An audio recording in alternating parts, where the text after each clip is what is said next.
10th exercise माने unit 3 है, objective type questions, माने मैं वैकल्पिक प्रश्न आपको बता रहा हूं, ऑब्जेक्टिव टाइप क्वेश्चन।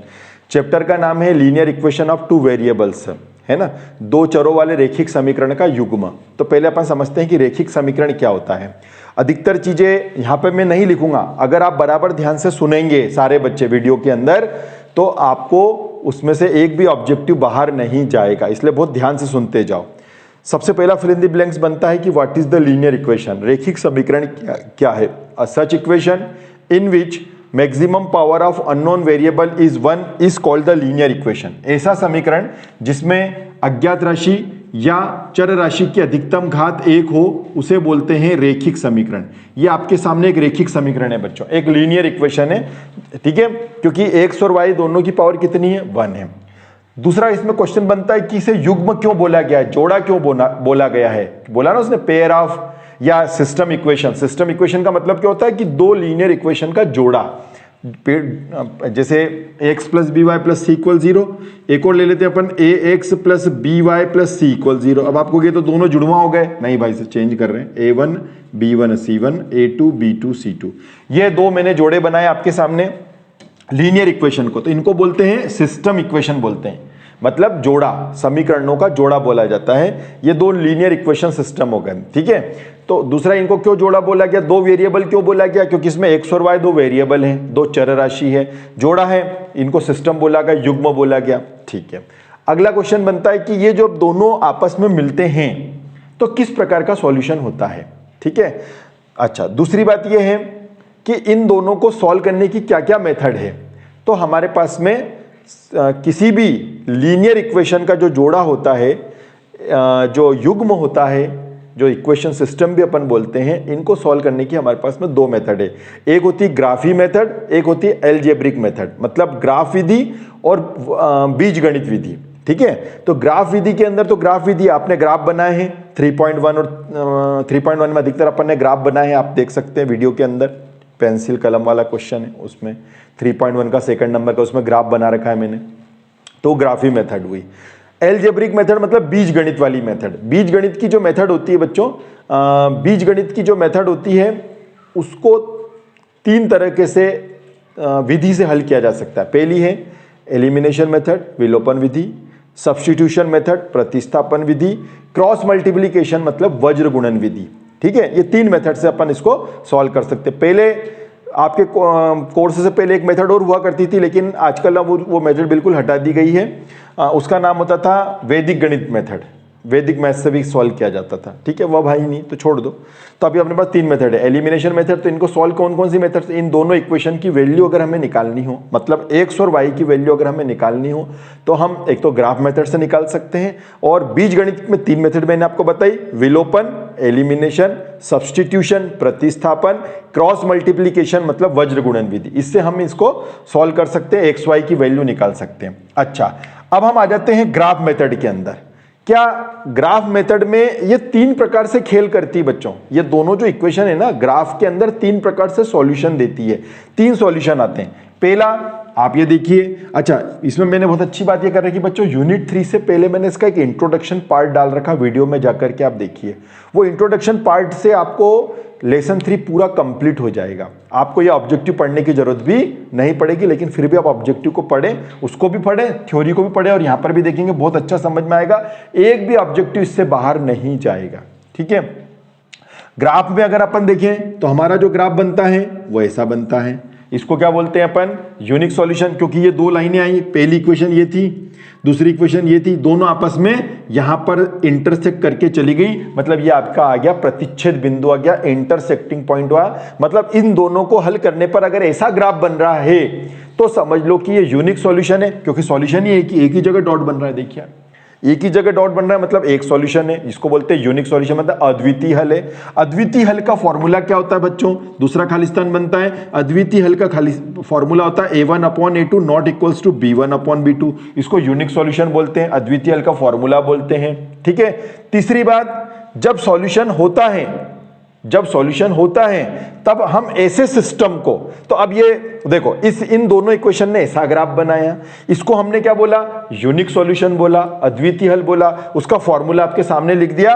और इसमें एक नई बात हो रही कि जब सॉल्यूशन निकल रहा है ना, एक भले एक ही सॉल्यूशन निकल तो रहा है ना, तो इसका मतलब है कि सिस्टम कॉन्सिस्टेंट है। सिस्टम कॉन्सिस्टेंट मतलब संगत है, इसको क्या बोलते हैं, संगत है। तो 3-4 बातें ध्यान सुनते जाओ। ऐसा ग्राफ बनेगा तो यूनिक सॉल्यूशन होगा, यूनिक सॉल्यूशन होगा तो यहां पर अपन लिख देते हैं यूनिक सॉल्यूशन। यूनिक सॉल्यूशन का मतलब था अद्वितीय हल, है ना। अद्वितीय हल होगा तो क्या ये अद्वितीय हल का फॉर्मूला है, बोले यस। क्या ये कॉन्सिस्टेंट होगा, हाँ कॉन्सिस्टेंट इसलिए होगा, संगत इसलिए होगा क्योंकि इसका सॉल्यूशन निकल रहा है। ठीक, दूसरे उसमें आ जाते हैं। फिर मान लो ऐसा ग्राफ नहीं बनाती है दोनों इक्वेशन, ये दोनों इक्वेशन ऐसा ग्राफ बनाती है। ये देखिए दोनों लाइनें रेल की पटरी की तरह सीधी हैं, ये कभी आपस में मिलेंगी नहीं, बातचीत तक नहीं करेंगी। मिलने की तो बात, चाय पानी की तो बात छोड़ो, बातचीत ही नहीं करेंगी। जब बातचीत ही नहीं करेगी तो देयर इज नो सॉल्यूशन, कोई सॉल्यूशन होगा ही नहीं, क्योंकि दो इक्वल हैं। तो इसका फॉर्मूला क्या होता है नो सॉल्यूशन का, तो भाई साहब नो सॉल्यूशन का फॉर्मूला होता है कोई हल नहीं का फॉर्मूला होता है। ये आपके सामने कोई हल नहीं का फॉर्मूला क्या होता है, ये होता है a1/a2 equal b1/b2 not equal to c1/c2। और ऐसी सिचुएशन में जब सॉल्यूशन निकल ही नहीं रहा है, जैसे यहाँ पर तो एक सॉल्यूशन निकला था, यहाँ तो एक भी सॉल्यूशन नहीं निकल रहा है, तो इसी सिचुएशन में अपन इस सिस्टम को बोलेंगे इनकॉन्सिस्टेंट। क्या बोलेंगे, इनकॉन्सिस्टेंट बोलेंगे, असंगत बोलेंगे इसको। क्यों, क्योंकि इसका कोई सॉल्यूशन ही नहीं है। ठीक है, सिस्टम ही असंगत है। ठीक है, तीसरा आ जाता है, तीसरा है ये मान लो इन दोनों सिस्टम इक्वेशन ने, मतलब इन दोनों रेखिक समीकरण ने, लीनियर इक्वेशन ने ना तो ऐसा ग्राफ बनाया ना ऐसा ग्राफ बनाया, इन्होंने तो साहब ऐसा ग्राफ बना दिया। ठीक है, ये पहली लाइन का ग्राफ है और ये दूसरी लाइन का ग्राफ है। अब आपको कहोगे यार ये कैसे, लाइन तो दो थी, ग्राफ तो एक ही दिख रहा है। बिल्कुल, ये दोनों लाइनें थी ना, इसका एक ही ग्राफ आपको दिख रहा है, तो इसका मतलब है इसको सॉल्यूशन होगा a1/a2 equal b1/b2 equal c1/c2। तीनों आपस में क्या होंगे, तीनों आपस में इक्वल होंगे। और सिस्टम क्या कहा जाएगा, इनफाइनाइटली मेनी सॉल्यूशन। क्या कहा जाएगा, इनफाइनाइटली मेनी सॉल्यूशन, मतलब अनंतः अनेक हल। इनफाइनाइटली मेनी सॉल्यूशन अनेक, और हल निकल रहा, इसमें तो एक ही हल निकल रहा था, इसमें तो बहुत सारे हल हो रहे हैं। पहली लाइन दूसरी लाइन को हर पॉइंट पे कट करती जा रही, हर पॉइंट पे कट करती जा रही, हर पॉइंट पे कट करती जा रही, हर पॉइंट पे कट करती जा रही है। इसका मतलब इसके एक सॉल्यूशन ही बहुत सारे होंगे। तो क्या फिर ये कॉन्सिस्टेंट होगा, बिल्कुल होगा। जब एक में ही कॉन्सिस्टेंट हो रहा था, एक ही में ही संगत हो रहा था, तो इन सब में भी क्या होगा, संगत होगा ही होगा, 100% होगा, कॉन्सिस्टेंट होगा। तो इसका मतलब क्या रिजल्ट निकला कि दो कंडीशन पे कॉन्सिस्टेंट होता है, कंडीशन नंबर 1 और कंडीशन नंबर 3, इन दोनों में संगत होता है और इस कंडीशन में असंगत होता है। अब मैं आपको इसको बुक के अंदर बताता हूं कि कैसा कैसा ग्राफ बन रहा है। आप देखिए, ये देखो मैं आपको यहां पर बता रहा हूं, ये वाला ग्राफ देखिए आप ध्यान से, ये देखिए ये ग्राफ दिख रहा है आपको। जब ये वाला ग्राफ दिख रहा है तो ये इसी पॉइंट पे कट कर रहा है, जब ये इस पॉइंट पे कट कर रहा है तो कौन सा सॉल्यूशन आएगा, यूनिक सॉल्यूशन आएगा। अब अगर अपन अगला ग्राफ देखें, अब अगला ग्राफ अपन देखें, अब अगला ग्राफ अपन देखें तो ये देखिए, ये आपको दिख रहा है, ये दोनों लाइनें कैसी हैं, ये दोनों लाइनें पैरेलल है, रेल की पटरी की तरह हैं, इस तरह का ग्राफ बन रहा है। तीसरी लाइन में आपको बताने जा रहा हूं, ये देखिए ये लाइन बिल्कुल, अब आपको तो एक ही है, हाँ भैया देखो इक्वेशन तो दो थी, इक्वेशन तो दो थी, लेकिन ग्राफ इसका एक ही बन रहा है। इसका मतलब है, इसका एक और नाम हो रहे बच्चों, संपाती, कोइंसिडेंट। ध्यान रखना, कभी कभी एग्जाम में ऐसा आ जाता है कि what are the condition of coincident, संपाती की संपाती का सूत्र बताओ, फॉर्मूला फॉर कोइंसिडेंट, तो ये वाला लिख के आना। ये संपाती भी है, कोइंसिडेंट भी है, कोइंसिडेंट, ठीक है, इंसिडेंट, कोइंसिडेंट मतलब संपाती, ये संपाती भी है ना, संपाती भी बोलते हैं। कभी आपसे पूछ ले संपाती का फॉर्मूला लिखो, कंडीशन फॉर कोइंसिडेंट, तो ये वाला फॉर्मूला लिख के आ जाना। ठीक है, इसमें दो रेखाएं होंगी लेकिन एक ही ग्राफ होगा। अब ये सब चीजें आपको डिटेल में पढ़ने के लिए मैं आपको पेज नंबर बताता हूं।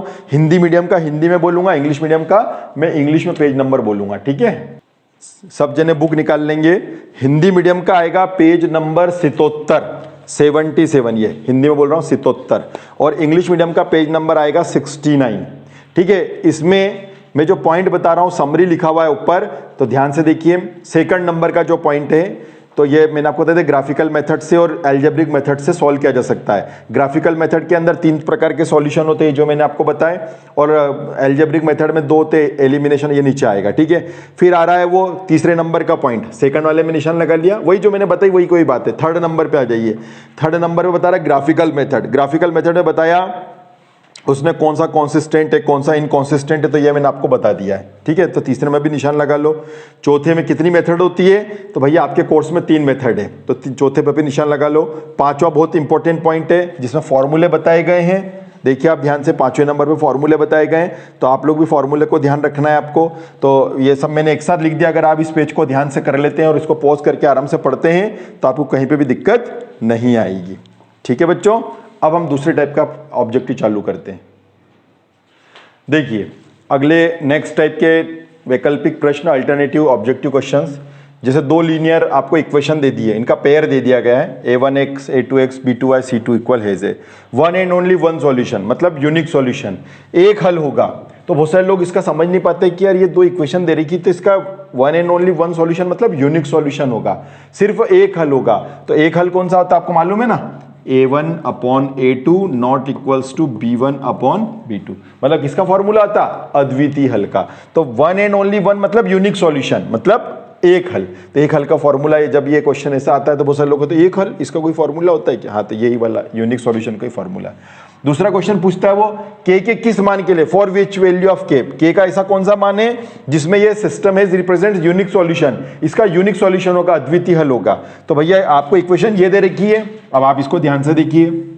आपको ये जो इक्वेशन दे रखी है, इस इक्वेशन के अंदर उसने बोला कि इस k की, मतलब इस k का क्या मान आएगा, किसके लिए, अद्वितीय हल के लिए। भाई आपको मैंने ऐसे सवाल करा रखे हैं जिसमें यूनिक सॉल्यूशन भी हो सकता है, इनफाइनाइटली मेनी सॉल्यूशन भी हो सकता है, नो सॉल्यूशन भी हो सकता है। ये क्वेश्चन कैसे भी बन के आ सकता है, आपको फॉर्मूला याद होना चाहिए, फॉर्मूले के अंदर वैल्यू पुट करना आना चाहिए। तो देखिए सबसे पहले अपन इक्वेशन लिखते हैं, x + 2y, भैया 5 उधर भाग जाओ, तो भाग गया, हाँ 3x + y, 3x + y plus 1 उधर भाग जाओ, ये भाग गया, ये देखिए +1 उधर भाग गया तो काय का हो गया, माइनस का हो गया। अब आप यहां पर ध्यान से देखिए क्या कह रहा है, आपको किसके लिए कौन सी कंडीशन बोली है उसने, यूनिक सॉल्यूशन, अद्वितीय हल बोला है। तो ठीक है, a1 b1 c1 a2 b2 c2 इनकी वैल्यू मैं निकाल लेता हूं। ये देखिए a1 बोले तो k, ये 3, ये 2, यहाँ कछु भी नहीं है मतलब 1, यहाँ पर -5 और यहाँ पर -1, ठीक है। बस अब फटाफट जल्दी से, उसने क्या बोला, कौन सी कंडीशन बोली, कंडीशन फॉर यूनिक सॉल्यूशन, उसने यूनिक सॉल्यूशन बोला है ना, जो भी कंडीशन बोले उस पर निकल जाएगा आंसर। तो कंडीशन फॉर, मैंने क्या बोला आपसे, ये क्वेश्चन 3 प्रकार से आ सकता है, मैंने जरूर नहीं यूनिक सॉल्यूशन कराया तो वो यूनिक सॉल्यूशन हो सकता है, नो सॉल्यूशन पूछ ले, ठीक है ना। कंडीशन फॉर, तो आप फॉर्मूले के अंदर वैल्यू पुट करना सीखो, अद्वितीय हल, अद्वितीय हल का प्रतिबंध है, अद्वितीय हल का प्रतिबंध है, condition for unique solution, a1 upon a2 not equals to b1 upon b2, value put कर दो, k upon 3 not equals to 2 upon 1, value put कर दी, क्रॉस इंटू कर लो, ये क्रॉस इंटू कर लिया, k गंजा वंजा 3 2 जा 6, ये आ गया सब, k नॉट इक्वल्स टू 6, ये आ गया। जो भी कंडीशन बोले उसमें आप फॉर्मूले के अंदर वैल्यू रख सकते हो, ठीक है ना। अब हम नेक्स्ट करते हैं, एक ऐसा छोटा सा क्वेश्चन भी आता है कि 2 संख्याओं का योग 25 है, उनका अंतर 7 है, संख्या बताओ, sum of 2 numbers is 25, difference is 7, find the numbers. तो आप यहाँ पर लिखिए, 2 संख्या ले लो, कौन सी ले रहे हो आप, x एंड y, लेट, है ना, नंबर ले लिए x एंड y, ये आपने ले लिया, क्योंकि ऑब्जेक्टिव है ना इसलिए डिटेल में नहीं बता रहा हूँ, लिख भी नहीं रहा हूँ, नहीं तो मैं ऐसा लिखता let the numbers are x and y, ऐसा पूरा लिखते हैं, माना की संख्या x और y ले लिया, इनका सम कर लो, इनका सम कितना है 25 है, इनका अंतर, क्योंकि ऑब्जेक्टिव में तो मुझे शॉर्टकट बताना पड़ेगा, इनका अंतर, इनका डिफरेंस कितना है 7, तो उनका अंतर अपन ने रख दिया 7, बस अपन में खींच लो। तो 2 संख्याओं का योग 25 है, उनका अंतर 7 है, संख्या बतानी है आपको, तो इनका 25 है, इनका अंतर कर रहे हैं, प्लस माइनस कैंसिल हो गया, x और x कितने हो गए भाई साहब, 2x हो गए, 25 और 7 कितने हो गए 32 हो गया, इसलिए x की वैल्यू आ गई 32/2, काटा पिटी कर लो तो x की वैल्यू आ गई 16, x की वैल्यू 16 आ गई, इस x की वैल्यू को उठाओ और इक्वेशन नंबर 1 में रख दो या 2 में रख दो, तो मैं इक्वेशन नंबर 1 में रख देता हूँ, ये इक्वेशन नंबर 1 थी बच्चों, है ना। इसमें रख देता हूँ x की वैल्यू, तो 16 + y = 25, इसलिए y = 25 - 16, तो 9 × 6 = 15, 16 9 25, तो y की वैल्यू कितनी आ जाएगी 9। तो संख्या क्या आ जाएगी 16 और 9। ठीक है, इस प्रकार से कोई सा भी, जरूरी नहीं यही आ जाए, कोई सा भी मन के बन के आ सकता है। देखो बच्चों, क्वेश्चन नंबर 4, जैसे आपने एक क्वेश्चन पढ़ लिया तो पहले वीडियो पॉज करके देखो इसका क्या आंसर आएगा क्या, है ना। मैं जैसे बता जाऊंगा आप करते जाओ, कैसे नहीं, जैसे पहले आपने क्वेश्चन पढ़ लिया फिर मन में सोचो कि इसका आंसर क्या होगा। तो बहुत सारे बच्चे क्या बोलते हैं x + y, दो अंक की संख्या में इकाई अंक x से अंक y, तो संख्या होगी x + y, ऐसा लिख के आ जाते हैं। आपको एक फॉर्मूला बता रखा है मैंने, जब इस टाइप के क्वेश्चन करवाए थे तो एक फॉर्मूला बता रखा है, जिसको नहीं भी मालूम है टेंशन नहीं करने का, या देखने का। क्या फॉर्मूला है 10 × 10th digit plus 1st digit. अब हिंदी में सुन लीजिए, हिंदी में है 10 × दहाई का अंक प्लस इकाई का अंक। ये फॉर्मूला है, ये सूत्र है, इसको याद कर लो अगर नहीं याद है तो। 10 × 10th digit plus 1st digit, 10 × दहाई का अंक प्लस इकाई का अंक। तो भैया दहाई किसको मानी है आपने, 10s किसको माना है, बोले 10s तो y को माना है, तो y में रख दो। 1s इकाई का अंक किसको माना है, माने 1s किसको माना है, x को माना है, ये x हो गया, ये हो गया आंसर 10y + x, ये आपका आंसर आ गया। ठीक है ना, तो ये फॉर्मूला याद होना चाहिए, फॉर्मूला है 10 × 10th digit plus 1st digit, 10 × दहाई का अंक प्लस इकाई का अंक। ठीक है, अब अगला क्वेश्चन है 5वें नंबर क्वेश्चन। उसने बोला x की वैल्यू 1 हो तो y की वैल्यू बताओ। तो भैया ये लो फटाफट बता देते हैं, x + 2y = 5, x की वैल्यू रख दी हमने y 1, तो ये आ गया साहब, कितना आ रहा है, बोले ये देखिए यहाँ पे रख देते हैं अपन इसके आगे, तो 2y = 5 - 1, इसलिए 2y = 4, 5 में से 1 गया तो कितना बचेगा 4 बचेगा, इसलिए y की वैल्यू आ जाएगी 4/2, काटा कुटी कर लो तो y की वैल्यू आ गई 2, ये y की वैल्यू आ गई 2। ठीक है ना, तो इस प्रकार से मतलब x की वैल्यू रखी तो y की वैल्यू उसके अकॉर्डिंग मुझे मिल गई। ठीक है ना, देखिए बच्चों, पहले उसने ऐसा दे दिया, अब इससे क्या हुआ कि बहुत सारे लोग कंफ्यूज हो गए, यार ये कौन सा फॉर्मूला है, सर ने तो हमें ऐसा कोई फॉर्मूला बताया ही नहीं। बता रखा है मैंने आपको फॉर्मूला, मैंने आपको 3 फॉर्मूले बताए, यूनिक सॉल्यूशन, अद्वितीय हल का, मैंने बताया था नो सॉल्यूशन, कोई भी हल नहीं का, और अनंत अनेक हल का। पर इस तरह का नहीं था, उसमें क्या कर रखा उसने जान करके ऐसा दे दिया, जैसे क्या था अपना था a1/a2 not equals to b1/b2 था, नॉट इक्वल्स टू तो आ रहा है ना, उसी समझ लो कि ये यूनिक सॉल्यूशन है। लेकिन कोई यार वैसे ही बता, अब उसने खाली क्रॉस इंटू कर दिया यार, कुछ नया नहीं किया। ये देखो a1b2 not equals to b1a2, तो आधे लोग दिमाग से खसको बोले और कोई नया फॉर्मूला पूछ लिया। अबे नया कुछ भी नहीं है, यही फॉर्मूले को उसने क्रॉस इनटू करके दे दिया। आपको तो नॉट इक्वल्स टू देखना है, जैसे आप नॉट इक्वल्स टू देखोगे समझ जाना कौन सा सॉल्यूशन है, यूनिक सॉल्यूशन है, मतलब अद्वितीय हल है। किसका फॉर्मूला है ये, अद्वितीय हल का।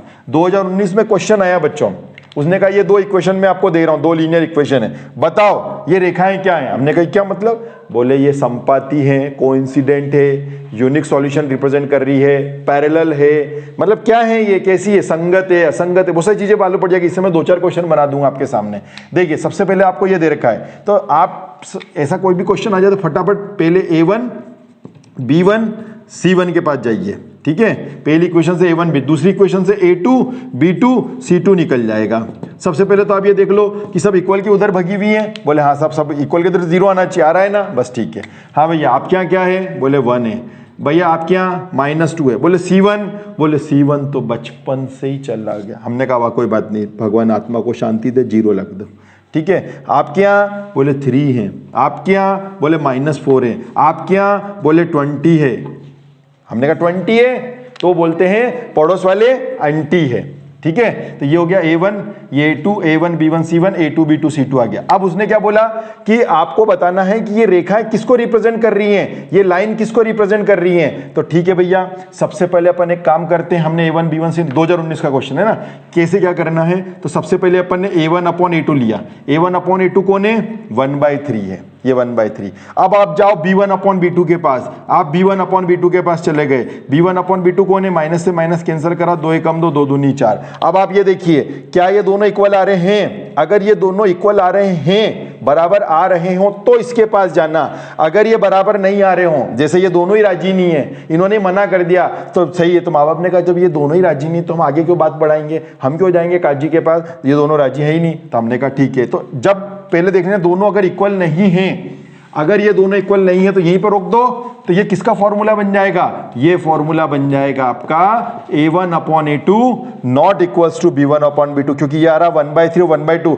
और बताओ ये फॉर्मूला किसका है, ये फॉर्मूला यूनिक सॉल्यूशन का, अभी तो बताया था थोड़ी देर पहले, ये यूनिक सॉल्यूशन का फॉर्मूला है, ये अद्वितीय हल का फॉर्मूला है। अब उसने क्या पूछा था 2019 में, मैं देख लेता हूं, उसने पूछा था आपसे कि यह किसको रिप्रेजेंट कर रहा है ना, ये लाइंस किसको रिप्रेजेंट कर रही है। उसने 4 ऑब्जेक्टिव दिए थे आपको, इंटरसेक्ट कर रही है कि कोइंसिडेंट है कि पैरेलल है, इनमें से कोई नहीं, हिंदी में बोला, प्रतिच्छेद करती है, संपाती है, समांतर है, इनमें से कोई नहीं। तो आपको मालूम है जब भी यूनिक सॉल्यूशन होता है तो सर ने क्या बताया था, यूनिक सॉल्यूशन का फॉर्मूला ग्राफ कैसा बनता है, ऐसा होता है। और ये ग्राफ इसको क्या बोलते हैं, सिर्फ एक पॉइंट पे इंटरसेक्ट करता है ये एक पॉइंट। इसलिए मैंने कहा थ्योरी अच्छी तरह से पढ़ लेना, और इस वीडियो को चालू करने से पहले जो भी मैंने समझाया है वो वही उसमें से फिल इन द ब्लैंक्स में आएगा, अब अच्छी तरह से समझ लेना। तो 2019 में देखो इसने क्वेश्चन के रूप में पूछ लिया, आपको यहां तक करना है, और आप देख लीजिए किसका ग्राफ बना रहा है, ये फॉर्मूला बना, मतलब ये ग्राफ बना, और ये क्या मतलब हुआ, इंटरसेक्टिंग ओनली वन पॉइंट, सिर्फ एक बिंदु पर प्रतिच्छेद करेगी। कितने बिंदु पर, ये वो बिंदु ये रहा, एक बिंदु पर प्रतिच्छेद करेगी, इंटरसेक्टिंग वन पॉइंट। ठीक है, इस प्रकार का क्वेश्चन पूछा जाता है आपके एग्जाम में। पहला इसने क्वेश्चन पूछा standard form of linear equation.